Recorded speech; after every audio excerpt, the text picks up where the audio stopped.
Hi guys, welcome to another video. We are going to create a new quotation using the sales module. So starting from the customer information, I'm going to add a customer information like deco edit. If the customer information is already recorded in the database of Odoo, here in the invoice address and delivery address is auto-populated. And next one is quotation template. So I'm going to add the office furniture as my quotation template. Here you can see in the auto line tab, the quotation as per the quotation template, the products are filled.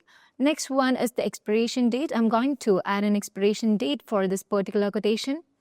So here you can see the recurring plan, like if your quotation is based on any kind of recurring plan method, you can add here a recurring plan. And now we are going to the price list. Here you can add the price list, like I'm going to add USD.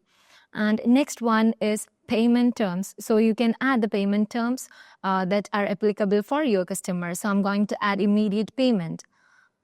So here I'm going to save this quotation. So this is how we can easily create a quotation using sales module.